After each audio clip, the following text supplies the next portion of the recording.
Very very important होगी कि आप सोच भी नहीं सकते हो। इस टॉपिक से 5 नंबर के क्वेश्चन आते हैं। कितने नंबर के आते हैं? बोर्ड एग्जाम में 5 नंबर के क्वेश्चन आते हैं। कौन सी रहेगी वीडियो? अध्याय 11 व्रत से संबंधित जितनी भी बातें हैं वो देखनी है और कक्षा 10वीं के लिए है। अगर आप चाहते हो कि हमें 5 नंबर बोर्ड एग्जाम में मिल जाए तो ये वीडियो पूरी अंत तक देख लीजिएगा। और यदि आप सोचते हो कि हमें तो भटकना ही है तो भटकते रहो, कोई दिक्कत वाली बात नहीं है। लेकिन अगर चाहते हो कि हमें 5 नंबर चाहिए तो इस वीडियो को आपको अंत तक देखना होगा और आपके 5 नंबर आपकी मुट्ठी में आ जाएंगे। और बोर्ड एग्जाम में आप 5 नंबर अच्छे सबसे ज़्यादा लेके आओगे। जो व्यक्ति पढ़ रहा है उससे 5 नंबर आप ज़्यादा लेके आओगे, क्योंकि आपने ये टॉपिक बहुत अच्छे से पढ़ लिया है। ऑब्जेक्टिव और क्वेश्चन सारे के सारे मैं कॉन्सेप्ट यहाँ इस वीडियो के माध्यम से बताना चाहूँगा।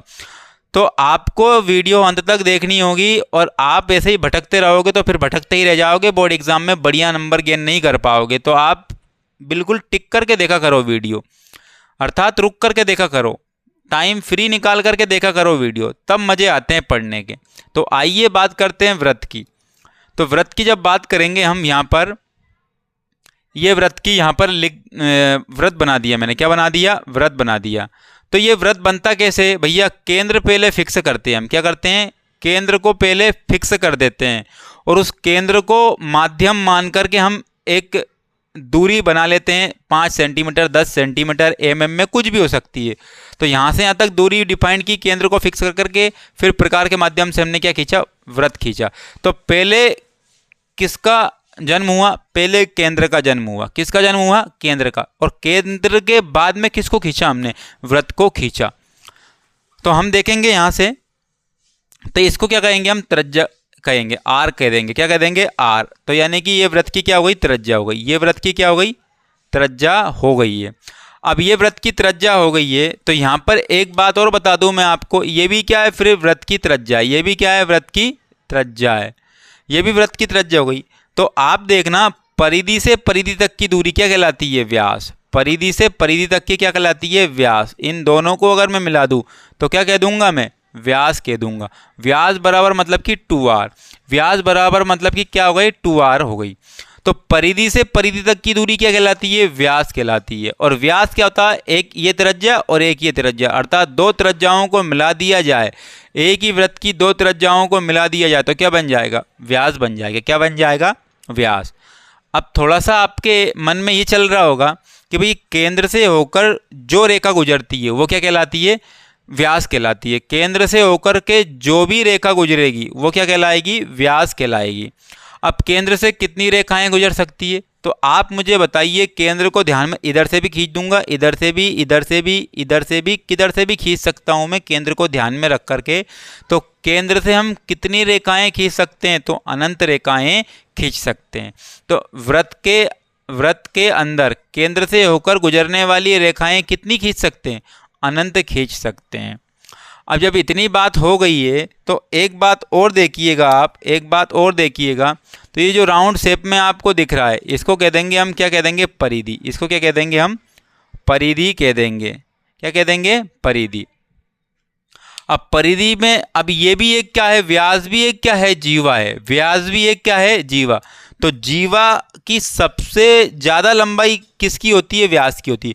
तो वह कौन सी जीवा है जिसकी सबसे अधिक लंबाई होती है? तो हम कह देंगे व्यास है। क्या है?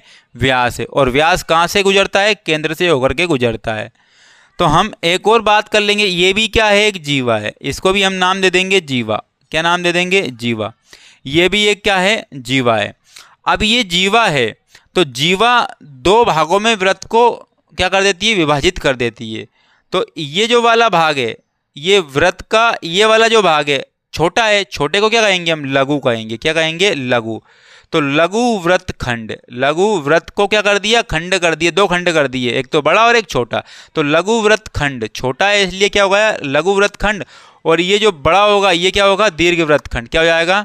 दीर्घ व्रत खंड हो जाएगा। दीर्घ व्रत खंड इसको कहेंगे। जब इतनी हमने बात देख ली है, इतनी हमने बात जब देख ली है तो और आगे चलते हैं। और आगे चलते हैं तो देखिएगा, ये जीवा है। जैसे केंद्र की ओर एक जीवा और खींची मैंने तो जीवा की लंबाई बढ़ गई। केंद्र की ओर में बढ़ा तो जीवा की लंबाई फिर बढ़ गई, केंद्र की ओर में जब बढ़ा तो जीवा की लंबाई फिर बढ़ गई। अर्थात मैं ये बोल दूंगा कि जीवा की ओर केंद्र की ओर बढ़ने पर जीवा की लंबाई बढ़ जाती है, केंद्र की ओर बढ़ने पर जीवा की लंबाई बढ़ जाती है, और केंद्र से दूर जाने पर जीवा की लंबाई घट जाती है। तो ये आपको ध्यान रखना पड़ेगा। अब ये इसमें तो इतनी बातें हो गई, अब हम थोड़े से दूसरा व्रत बनाएंगे, उसमें कुछ और बातें कर लेते हैं। तो पहले ओरिजिन किसका हुआ, जन्म किसका हुआ, केंद्र का हुआ। केंद्र के बाद में क्या बनाया हमने, व्रत बनाया। तो पहले केंद्र को फिक्स किया था हमने। तो यहाँ पर एक ये क्या बन गई, त्रिज्या बन गई, ये क्या बन गई, त्रिज्या बन गई, और एक ये भी क्या बन गई, त्रिज्या बन गई। तो आप मुझे बताइए थोड़ा सा कि दो त्रिज्याओं के बीच का जो क्षेत्र है, दो त्रिज्याओं के बीच का क्षेत्र क्या कहलाएगा। तो त्रिज्याओं ने घेरा है इसको, तो इसको कह देंगे हम त्रिज्याखंड। क्या कह देंगे, त्रिज्याखंड। तो इसको हमने नाम दे दिया त्रिज्याखंड। क्या नाम दे दिया, त्रिज्याखंड नाम दे दिया, त्रिज्याखंड नाम दे दिया, क्योंकि दो त्रिज्याओं ने बीच के भाग को घेर लिया है, तो इसके माध्यम से हमने क्या कह दिया, त्रिज्याखंड कह दिया।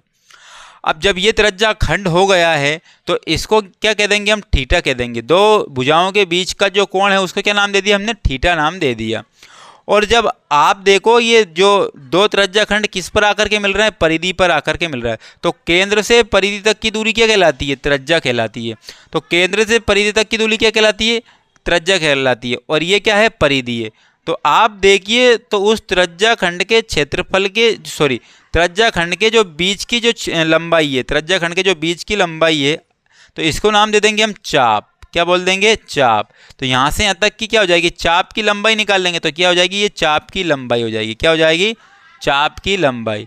तो परिधि ही एक चाप का रूप ले लेती है जब उसका क्या कर दिया जाए, भाग कर दिया जाए त्रिज्याओं के माध्यम से, उसको क्या कर दिया जाए, फिक्स कर दिया जाए। तो ये पूरी परिधि थी, परिधि पर सिर्फ इतना भाग क्या कहलाया गया, दो त्रिज्याओं के बीच का भाग है ये, इसी को हमने कह दिया चाप की लंबाई कह दिया। क्या कह दिया, चाप की लंबाई।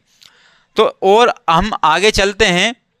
ये आपको क्या दिख रहा है, ये आर है, ये आर है, इसका मतलब ये दोनों भुजाएं क्या है, बराबर है। ये दोनों भुजाएं क्या है, बराबर है। अब मैं त्रिभुज बनाऊंगा यहाँ पर, तो आप खुद बताना मुझे, ये एक जीवा है, ये क्या है, जीवा है।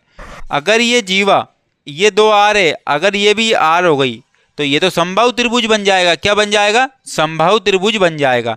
लेकिन ये आर नहीं हुई और भुजा छोटी या बड़ी हो गई, इन आर से छोटी या बड़ी हो गई, तो वो क्या कहला जाएगा, समद्विबाहु त्रिभुज बन जाएगा। ये दो आर थी, ये दोनों भुजाएं तो बराबर थी, लेकिन अगर ये भी आर के बराबर हो गई तो वो समबाहु त्रिभुज बन जाएगा, समान भुजाओं वाला। लेकिन ये आर के बराबर नहीं हुई, ये छोटी हो गई या बड़ी हो गई, तो फिर ये भुजा क्या हो जाएगी, अलग हो जाएगी। तो जब दो भुजाएं समान होती है तो उसको क्या कह देते हैं हम, समद्विबाहु त्रिभुज कह देंगे। क्या कह देंगे, समद्विबाहु त्रिभुज कह देंगे। तो इस प्रकार से हमने ये देखा कि वृत्त में त्रिज्याखंड के माध्यम से दो त्रिभुज बनते हैं, एक तो बनता है समबाहु त्रिभुज, एक बनता है समद्विबाहु त्रिभुज। तो जब इतनी बातें हमने जब देख ली है, तो अब एक काम करते हैं, वृत्त से संबंधित जितने भी फॉर्मूले हैं वो हम निकालने की पूरी कोशिश करेंगे। तो यहाँ पर देख सकते हैं हम आगे, हम वृत्त से संबंधित फॉर्मूले लिखेंगे। क्या लिखेंगे, वृत्त से संबंधित फॉर्मूले लिखेंगे। तो पहले उसके लिए क्या बनाऊंगा मैं, एक वृत्त बना दूंगा। क्या बना दूंगा, वृत्त बना दूंगा। ये वृत्त का केंद्र और ये क्या हो गई, उसकी त्रिज्या हो गई।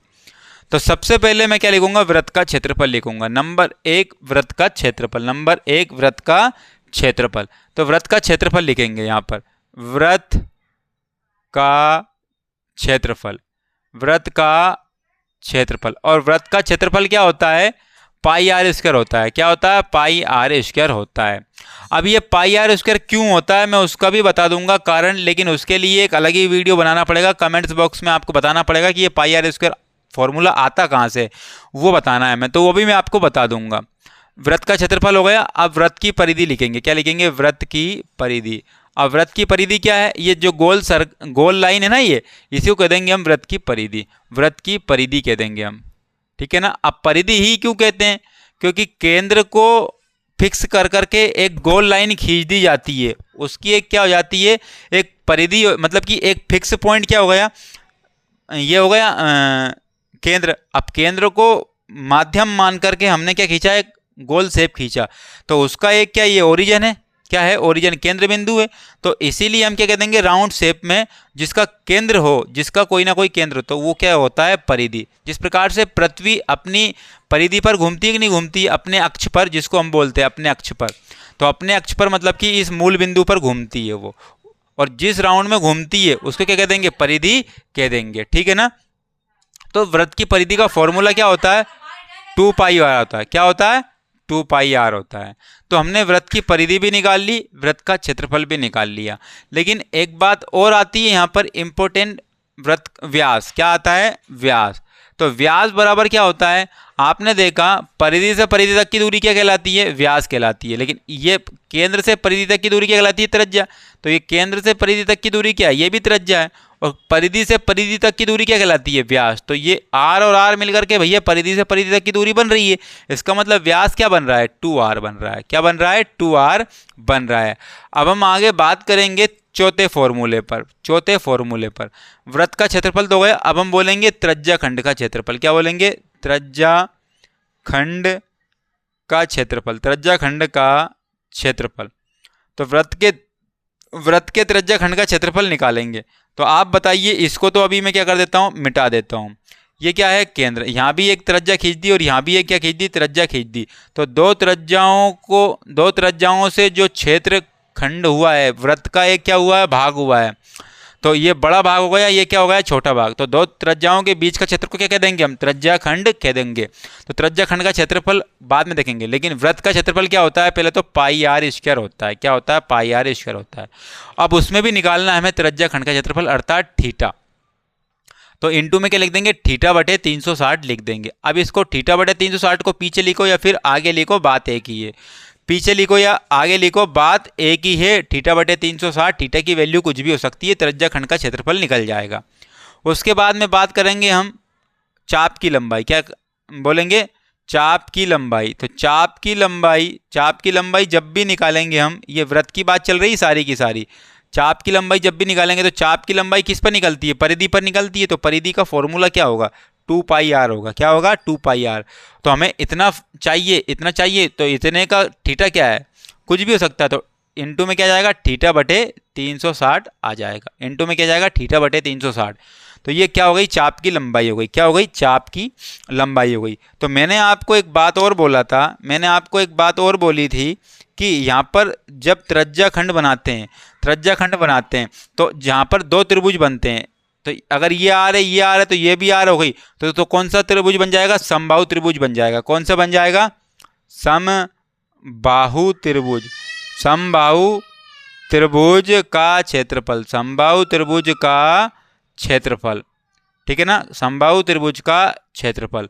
अब यहाँ पर अगर ये त्रिज्या नहीं हुई, त्रिज्या के बराबर ये भुजा की लंबाई नहीं हुई, अगर मान के चलते हैं कि और कुछ त्रिज्या से छोटी हो गई, ये त्रिज्या से बड़ी हो गई, तो ये क्या हो जाता है, यहाँ पर दो भुजाएं समान और तीसरी भुजा असमान होती है, तो वहाँ पर बन जाता है समद्विबाहु त्रिभुज, यानी कि दो भुजाएं समान होती है।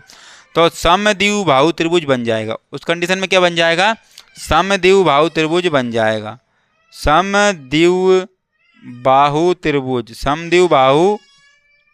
समद्विबाहु त्रिभुज, या बा नहीं आएगा, क्या आएगा, भा आएगा। समद्विबाहु त्रिभुज, यहाँ पर क्या आएगा, समबाहु त्रिभुज, ये आएगा समबाहु त्रिभुज।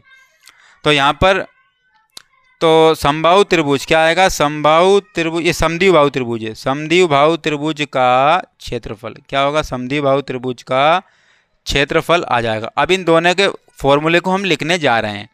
तो समबाहु त्रिभुज का फॉर्मूला तो होता है √3/4। √3/4, यहाँ पर क्या लिख देंगे, भुजा। यहाँ पर क्या लिख देंगे, भुजा। और यहाँ पर क्या लिख देंगे, भुजा का वर्ग लिख देंगे। तो ये हमने समबाहु त्रिभुज का फॉर्मूला निकाल लिया, √3/4 इंटू भुजा का स्क्वायर। अब निकालते हैं समद्विबाहु त्रिभुज का। तो समद्विबाहु त्रिभुज का फॉर्मूला क्या होता है, वैसे सारे त्रिभुज के फॉर्मूले तो ये होता है 1/2 आधार इंटू ऊंचाई, आधार इंटू ऊंचाई, ये फॉर्मूला होता है सारे त्रिभुजों का। लेकिन उसके लिए आपको आधार भी पता होना चाहिए, उसके लिए आपको ऊंचाई भी पता होना चाहिए, तब जाकर के तो ये फॉर्मूला लग जाएगा। अब देखिए आगे, समद्विबाहु त्रिभुज का फॉर्मूला क्या होता है, b/4। क्या लिख दिया हमने, b/4, और रूट के अंदर 4a² minus B square, 4a² minus B square. तो यहाँ पर लिखेंगे जहाँ समान भुजा क्या है ए, और तीसरी भुजा क्या है, तीसरी जो भुजा होगी वो क्या होगी, बी होगी। तो समान भुजा यहाँ पर क्या आ गई, ए आ गई। ए को हमने क्या माना, समान भुजाएं मानी है, तो उसके रिस्पेक्ट में बी अपॉन में 4, यानी कि तीसरी भुजा के बटे में क्या जाएगा, 4 आ जाएगा, और रूट के अंदर क्या लग जाएगा, 4a² माइनस बी स्क्वायर। तो ये क्या होता है, ये समद्विबाहु बहु त्रिभुज का फॉर्मूला हो जाता है। अब इसके बाद में सारे के सारे फॉर्मूले हमने लिख लिए हैं। अब सारे के सारे फॉर्मूले हमने लिख लिए हैं, तो आइए 2024 के जो बोर्ड एग्जाम में आया था क्वेश्चन, 2024 के बोर्ड एग्जाम में 10th क्लास में जो क्वेश्चन आया था उसको करते हैं। तो आप बताओ कि ये जो क्वेश्चन आया, ये जो फॉर्मूले लिखे हैं, ये समझ में आ गए? तो आ गए हैं तो हम देखते हैं आगे। अब ये फॉर्मूले को आपको नोट कर लेना है। जब ये फॉर्मूले आपने नोट कर लिए होंगे तो क्वेश्चन आपसे बन जाएगा, आपसे दूर नहीं भागेगा। लेकिन ये फॉर्मूले ही आपको पता नहीं होगा तो आपसे फिर क्या भागेंगे, क्वेश्चन दूर भागेंगे। अब मैं बात कर लेता हूँ किसकी, क्वेश्चनों की। तो यहाँ पर क्वेश्चन को देख रहे हैं हम, तो उसके लिए हम क्वेश्चन देखने वाले हैं कौन सा, यहाँ पर क्वेश्चन दिया है 12वां क्वेश्चन दिया है। 12वां क्वेश्चन का अथवा वाला क्वेश्चन करवा रहा हूं मैं। 2 नंबर में आया हुआ है क्वेश्चन कि वृत्त की त्रिज्या कितनी दे दी, वृत्त की त्रिज्या आपको 21 सेंटीमीटर दे दी। क्वेश्चन नहीं लिख रहा हूं मैं, क्वेश्चन का शॉर्ट फॉर्म लिख रहा हूं। उसके बाद थीटा की वैल्यू क्या दे दी आपको, 60 डिग्री दे दी। क्या दे दी, 60 डिग्री दे दी। तो चाप की लंबाई याद करनी है। क्या याद करनी है, चाप की लंबाई याद करनी है। तो हम यहाँ पर लिखेंगे वृत्त के चाप की लंबाई कितनी होती है, 2πr इंटू में थीटा बटे 360 होती है। कितनी होती है, 2πr थीटा बटे 360 होती है। तो 2π की वैल्यू 22/7 और r की वैल्यू कितनी बता के रखिए, 21, और इंटू थीटा की वैल्यू कितनी बता के रखिए, 60, और बटे में कितने होगा, 360। तो 0 से 0, 6 कम 6 और 6 चंगे 36 हो गए। 7 तिया कितने होगा, 21 होगा। 3 दूने कितने होगा, 6, और 2 से कैंसिल हो गया 2 बार। यानी कि इसका मतलब यहाँ आया क्या, यहाँ पर 22 आया। क्या आया, 22। यहाँ पर सेंटीमीटर दिया था तो चाप की लंबाई कितनी हो गई, 22 सेंटीमीटर, और यही आपका क्या हो जाएगा, आंसर हो जाएगा। बताइए कि 2 नंबर हमने आसानी से नहीं ले लिए क्या? आप बोलोगे जी हाँ ले लिए। एक और क्वेश्चन आया है 2 नंबर में, तो इसको मैं मिटा रहा हूँ। अब इसको जब मैंने मिटा दिया है तो देखो आप अगर आपको वृत्त के बारे में थोड़ा सा बढ़िया नॉलेज है तो आप क्वेश्चन को तुरंत बना जाओगे, चुटकियों में बना जाओगे, आपको बिल्कुल भी समस्या नहीं आएगी। लेकिन उसके लिए आपको कॉन्सेप्ट पता होना चाहिए, फॉर्मूले याद होने चाहिए, तब जाकर के क्वेश्चन आपके बन पाते हैं। अब एक क्वेश्चन दिया था कि 15 मीटर भुजा वाले एक वर्गाकार घास के मैदान में, भाई वर्ग की भुजा कितनी थी, 15 सेंटीमीटर थी। कितनी थी, 15 मीटर थी। कितनी थी, 15 मीटर थी। अब किसी एक कोने पर, और वर्ग के प्रत्येक जो है ना कोण कितने के होते हैं, 90 डिग्री के होते हैं। कितने होते हैं, 90 डिग्री के होते हैं प्रत्येक कोण। तो आप मुझे बताइए, अब इस किसी भी कोने पर मैंने एक बांधी गाय, क्वेश्चन में बोल रहा है, तो 5 मीटर लंबी रस्सी से बांध दिया गया, क्या, घोड़े को बांध दिया गया। यहाँ पर बांधा 5 मीटर, तो ये 5 मीटर मान लो। कितनी मान लो, 5 मीटर। तो मुझे बताओ इधर भी चल सकता है इतना, और इधर भी चढ़ सकता है। तो भाग तो यही चरा उसने, तो चरने वाला भाग का क्षेत्रफल आपको बताना था, चरने वाले भाग का क्षेत्रफल आपको बताना था। तो ये भाग चरा, तो आप मुझे बताइए ये भाग का थीटा कितना निकला, तो ये भाग का थीटा आपको निकला 90 डिग्री। कितना निकला, 90 डिग्री। तो यहाँ से यहाँ तक की त्रिज्या कितनी थी, रस्सी की जितनी लंबाई होगी वही क्या होगी, त्रिज्या होगी। वो कितनी बताइए, 5 मीटर बताइए। कितनी बताइए, 5 मीटर। तो आपको क्या याद करना है, तो घोड़ा कितनी जगह का क्या चरेगा, घास चरेगा, वो क्षेत्रफल बताना है। तो अर्थात ये त्रिज्या बन गई, यहाँ तक भी क्या हो गई त्रिज्या, यहाँ तक भी क्या हो गई त्रिज्या, यहाँ से यहाँ तक की दूरी कितनी हो गई, 5, यहाँ से यहाँ तक की दूरी कितनी हो गई, 5। इसका मतलब त्रिज्या खंड का क्षेत्रफल निकालना है हमें। तो हम लिखेंगे घोड़े द्वारा चरा गया भाग क्या होगा, पाई आर स्क्वायर इंटू में थीटा बटे में 360 आ जाएगा, बराबर पाई की वैल्यू कितनी होती है, 22/7 होती है। आर मतलब कि कितनी बताइए, 5, यानी कि 5 × 5 लिख दिया, इंटू सॉरी तो 5 × 5 आर का वर्ग लिख दिया। थीटा की वैल्यू कितनी बताइए, 90 बताइए, कितनी बताइए 90, और 360 मैंने यहाँ पर लिख दिया है। 0 से 0 कैंसिल आउट, 9 एकम 9 और 9 चुके कितने होगा, 36 हो गए। यहाँ से कैंसिल आउट करो, 2 दूने 4 और 2 से कैंसिल आउट किया, कितनी बार गया, 11 बार गया। इसका मतलब ये आया कि 55 25 और इंटू 11, यहाँ पर ये आएगा 11 × 25 और बटे में 7 दूने 14, बटे में क्या आ गया 7 दूने 14, क्योंकि 2 ये और 7 ये। तो यहाँ पर देखेंगे 25 का इंटू जब इसमें करेंगे तो कितने आएंगे, 275 आएंगे। कितने आएंगे, 275, बटे में क्या जाएंगे, 14 आ जाएंगे।